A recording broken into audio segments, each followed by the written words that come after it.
Hello student, let us continue the chapter tissue. Okay, yesterday I had completed about the uh, epithelial cell. Okay, today I will start the muscle cell. ठीक है, तो muscle cell क्या होता है student? तो muscle cell कहाँ होता है? हमारे मसल में होता है। मसल सेल जो होता है स्टूडेंट वो जो है कंट्रेक्टाइल टिश्यू से बना होता है and are made up of muscle cell. जो कंट्रेक्टाइल टिश्यू होता है वो ही हमारा जो है मसल सेल बनाता है। एलोंगेटेड होता है और इसका साइज जो है वो लार्ज होता है। So they are called muscle fibre. चूँकि एलोंगेटेड होता है इसलिए इसको हम मसल फाइबर भी कहते हैं। ठीक है स्टूडेंट, एलोंगेटेड होता है इसलिए इसको हम मसल फाइबर भी कहते हैं, है ना। The movement of the body are brought about by contraction and relaxation of the contractile protein which are present in the muscle cell. Muscle cell में जो होता है कॉन्ट्रेक्टाइल प्रोटीन होता है प्रेजेंट। कॉन्ट्रेक्टाइल प्रोटीन की वजह से ही इसका मूवमेंट हो पाता है। ठीक है, internal organ movement are also possible due to muscle tissue. Internal organ का जो मूवमेंट है वो भी मसल टिश्यू की वजह से ही पॉसिबल हो पाता है। On the basis of their location, structure and function, there are following three type of muscle cell. तीन तरह का मसल सेल होता है, striated muscle cell, smooth muscle cell and cardiac muscle. ठीक है, तीन तरह का होता है।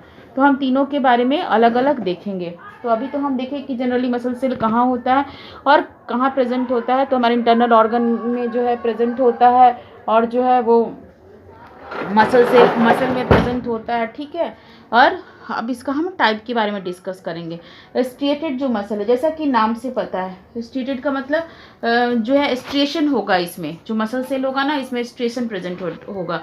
इसको स्ट्रिप भी बोलते हैं, स्केलेटल भी बोलते हैं और वॉलेंट्री भी बोलते हैं। ठीक है, तो स्ट्रिएटेड का ही नाम स्ट्रिप्ड, स्केलेटल और वॉलेंट्री है, तीनों है। अभी इसका नाम क्यों ऐसा पड़ा है उस पर हम आते हैं। It's so alternate dark and light strip, so they are called striped muscle. आप ये देखो, ये पिक्चर देखो, इसमें एक डार्क बैंड है, एक लाइट बैंड है, एक डार्क है, एक लाइट है। तो ये डार्क लाइट स्ट्रिप्स दिखाता है, इसकी वजह से जो है इसका नाम क्या पड़ा है? स्ट्रिएटेड पड़ा है, सॉरी स्ट्रिप्ड मसल पड़ा है ना। Since they are attach to the bone से चूंकि अटैच्ड होता है और वह जो है मूवमेंट करने में हेल्प करता है बोन को, इसलिए इसको स्केलेटल मसल भी बोलते हैं, क्योंकि स्केलेटन से अटैच होता है। ठीक है, बोन से मतलब स्केलेटन से अटैच होता है, इसलिए इसको हम स्केलेटल मसल भी बोलते हैं। स्ट्रिप्ड क्यों बोलते हैं? क्योंकि इसमें लाइट और डार्क बैंड होता है। और जो हमारा थर्ड है, इसको वॉलेंट्री क्यों बोलते हैं? क्योंकि ये जो है हम अपनी इच्छा के अनुसार इसको कंट्रोल कर सकते हैं। हम अपनी इच्छा के अनुसार इसको जो है कंट्रोल कर सकते हैं, इसलिए इसको हम वॉलेंट्री बोलते हैं। ठीक है, जैसे मान लो जैसे हम अपने हाथ का मूवमेंट करते हैं, पैर का मूवमेंट करते हैं, कोई भी मूवमेंट करते हैं तो हम अपनी इच्छा से करते हैं, इसलिए उसको हम वॉलेंट्री बोलते हैं। तो ये तीनों तो पता चल गया कि ये स्ट्रिप्ड, स्केलेटल और वॉलेंट्री इसको क्यों कहा जाता है। ये किस तरह का मसल होता है? अब देखो, एलोंगेटेड होता है, सिलेंडर की तरह, है ना, तो इसलिए ये सिलेंड्रिकल होता है, इसमें कोई ब्रांचेज नहीं है, अनब्रांच होता है। और नॉन टेपरिंग मतलब आगे जो टेपरिंग जो होता है, इस तरह का स्ट्रक्चर जब हो जाए, इस तरह से टेपरिंग, इस तरह से ऐसे इस तरह का स्ट्रक्चर जब बनाता है तो इसको हम टेपरिंग बोलते हैं। ठीक है, जो इस तरह से, लेकिन ये इस तरह से टेपरिंग नहीं बना रहा है ना, सिलेंड्रिकल है। और ये जो है मल्टी न्यूक्लिएटेड होता है। देखो इसमें 1 2 3 4 इस तरह से बहुत सारा न्यूक्लियस है इसके अंदर, इसलिए मल्टी न्यूक्लिएटेड होता है। तो इसका तो क्लियर हो गया कि क्या होता है, मल्टी न्यूक्लिएटेड होता है, स्ट्रिएटेड होता है, वॉलेंट्री होता है ना। और ये जो है इसका जब फीचर देखेंगे तो एलोंगेटेड होता है, सिलेंड्रिकल होता है, अनब्रांच होता है और टेपरिंग नहीं होता है। ओके स्टूडेंट, अब हम आते हैं कि और इसमें जो है मसल सेल इसका जो मसल सेल होता है enclosed in the thin but distinct plasma membrane called सार्कोलीमा। इसका जो मसल सेल है, एक मसल को हम निकालेंगे तो सार्कोलीमा में के अंदर वो पैक होता है ना। न्यूक्लिया जो होता है पेरीफेरी की तरफ होता है, मतलब बाहर की तरफ होगा, पेरीफेरी की तरफ होता है। ठीक है, large number of contractile element called myofibril are present in it. Cytoplasm में इसका जो कॉन्ट्रेक्टाइल एलिमेंट होता है प्रेजेंट, उसको हम मायोफैब्रिल बोलते हैं। ये कहाँ पे पाया जाता है स्टूडेंट? तो चूँकि वॉलेंट्री है तो ये कहाँ पाया जाएगा? हमारे लिम्ब में पाया जाएगा, लिम्ब मसल में पाया जाएगा, बॉडी वॉल में, फेस में, नेक में, इस में पाया जाता है। ठीक है, और इसका फंक्शन क्या होता है? ये पावरफुल कॉन्ट्रैक्शन करता है, पावरफुल एंड रैपिड कॉन्ट्रैक्शन कर सकता है, help in all other voluntary movement of the body, और बॉडी के सारे वॉलेंट्री मूवमेंट में ये हेल्प करता है। ठीक है, अब हम आते हैं स्मूथ मसल में, है ना। स्ट्रेटेड खत्म हो गया हमारा, स्मूथ में आते हैं। तो स्मूथ जो होता है इसको हम अनस्ट्रेटेड, विसरल और इनवॉलेंट्री मसल कहते हैं। ठीक है स्टूडेंट, तो उसी की तरह हम देखेंगे कि इसको अनस्ट्रेटेड क्यों कहते हैं, क्योंकि देखो इसका ये वाला पिक्चर है तो इसमें स्ट्रेशन नहीं है, इसमें जैसे डार्क लाइट बैंड है ना तो इसमें स्ट्रेशन नहीं होता है ना, इसमें कोई स्ट्रेशन नहीं है, टेपरिंग है ना, सिलेंड्रिकल नहीं है। ये यूनिन्यूक्लिएटेड है, जैसे एक फाइबर के अंदर एक ही न्यूक्लियस है, ये वाला जो है इसके अंदर एक ही न्यूक्लियस है, दूसरे के अंदर दूसरा न्यूक्लियस है। ठीक है, तो यूनिन्यूक्लिएटेड है। और क्या होता है इसके अंदर, ये विसरल होता है। मतलब विसरल कहने का मतलब जो विसरा है ना, विसरा कहते हैं हमारे बॉडी का जो इंटरनल ऑर्गन है, जैसे कि एलिमेंट्री कैनाल है, जैसे कि लंग है, किडनी है, ये सब विसरा है, उसको वहाँ पे पाया जाता है। एक्सेप्ट हार्ट, हार्ट भी एक विसरल ऑर्गन है बट ये हार्ट में नहीं पाया जाता है। हार्ट के लिए स्पेशल मसल है कार्डियक मसल, वही सिर्फ हार्ट में पाया जाता है। ठीक है, तो और देख लेते हैं इसमें क्या क्या है। It occur as a bundle of elongated spindle shape cell और फाइबर, जो देख रहे हो ये बंडल है, ये पूरा स्पिंडल शेप, स्पिंडल के शेप का पूरा फाइबर का पूरा बंडल है, वैसे ही ये मिलता है। All this fibre held together by a loose connective tissue, ये सारे फाइबर जो है एक लूज कनेक्टिव टिश्यू ये सारे फाइबर को पकड़ के रखा हुआ है। सिंगल सेंट्रली लोकेटेड, इसके अंदर मैंने जैसे बताया एक न्यूक्लियस होता है, डेलिकेट कॉन्ट्रैक्टाइल होता है ना, और एक को मायोफैब्रिल बोलते हैं। जो फैब्रिल है इसका don't bear any band of strips, so they are called smooth और अनस्ट्रेटेड मसल।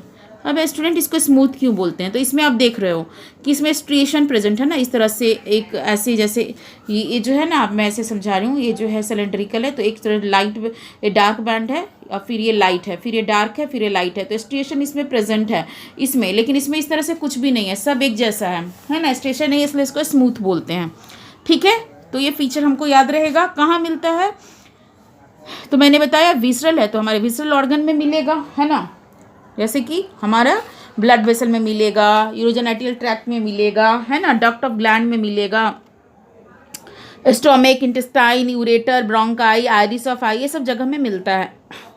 ये कॉन्ट्रैक्शन का हमारे विल के अनुसार नहीं चलता है। ठीक है, ये हमारे विल के अकॉर्डिंगली नहीं काम करता है, इसलिए इसको इनवॉलेंट्री कहते हैं। ऐसा नहीं कि हम जब स्टमक फाइबर को बोले, स्टमक के जो है उसको बोलेंगे मसल को कि तुम डाइजेशन करो तभी वो डाइजेशन करेगा, ऐसा कुछ नहीं है। जब उसको डाइजेशन करना होगा तभी वो डाइजेशन करेगा, है ना, तो इसलिए इसको इनवॉलेंट्री बोलते हैं, क्योंकि ये हमारे विल के अनुसार काम नहीं करता है। इसमें एक बहुत ही खास मूवमेंट होता है जिसको हम बोलते हैं पेरिस्टाल्टिक मूवमेंट। ठीक है, पेरिस्टाल्टिक मूवमेंट ये शो करता है। पेरिस्टाल्टिक मूवमेंट क्या होता है स्टूडेंट, ये rhythmic progressive wave of muscular contraction and relaxation, है ना, जो मसल का जो कॉन्ट्रैक्शन और रिलैक्सेशन होता है रिदमिकली, जैसे कि जब आप फूड खाते हो ना तो ऑसोफेगस में पेरिस्टाल्टिक मूवमेंट से जो है फूड वो फूड पाइप से नीचे की तरफ जाता है। तो पेरिस्टाल्टिक मूवमेंट क्या होता है, पेरिस्टाल्टिक मूवमेंट जो ऑसोफेगस है हमारा वो रिदमिकली एक बार कॉन्ट्रैक्ट करेगा, रिलैक्स करेगा, कॉन्ट्रैक्ट करेगा, रिलैक्स करेगा, तो रिदमिक कॉन्ट्रैक्शन और रिलैक्सेशन जो होता है उसको तो हम पेरिस्टाल्टिक मूवमेंट कहते हैं।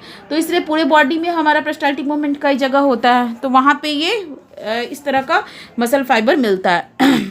और एक्सट्रूसिव मूवमेंट में भी हेल्प करता है। एक्सट्रूसिव मूवमेंट होता है हमारे गॉल ब्लैडर में, यूटेरस में, कुछ चीज़ को यदि बाहर निकालना है तो वहाँ पे ये काम करता है। ठीक है, तो ये हो गया हमारा स्मूथ जो मसल है उसके बारे में। अब आते हैं स्टूडेंट हम कार्डियक मसल में। तो कार्डियक, चूँकि हार्ट हमारा बहुत ही स्पेशल ऑर्गन है तो इसीलिए भगवान ने भी इसके लिए स्पेशल मसल बनाया है ना, ये सबसे काम नहीं चलेगा हार्ट को, तो इसमें इसका स्पेशल कैरेक्टरिस्टिक भी होगा। तो इसका कैरेक्टरिस्टिक हम देख लेते हैं, स्मूथ और स्ट्रेटेड दोनों का गुण इसके अंदर पाया जाता है। जो मैंने पढ़ा था ना स्मूथ और स्ट्रेटेड, तो स्ट्रेटेड और स्मूथ दोनों का जो कैरेक्टरिस्टिक है इसके अंदर पाया जाएगा। ये ब्रांच देख रहे हो, इसमें ब्रांचिंग है, जैसे एक है ब्रांच निकला, दूसरा बना, फिर ये ब्रांच निकला, तो इसमें ब्रांचिंग है। जैसा कि मैंने इसमें और इसमें देखा था कोई ब्रांचिंग नहीं था, इसमें स्ट्रिएशन था, इसमें स्ट्रिएशन नहीं था, और इसमें दोनों कुछ होता है, दोनों का गुण होता है, पर इसमें ब्रांचिंग होता है। ओके, इसमें लाइट और डार्क बैंड इसकी तरह पाया जाता है। It is also densely stained cross band call intercalated impulse. ये देखो स्टूडेंट, ये इंटरकैलेटेड इम्पल्स है, बहुत ही डार्क है ना, तो इसको हम इंटरकैलेटेड डिस्क या इंटरकैलेटेड इम्पल्स भी बोलते हैं, इसमें प्रेजेंट होता है।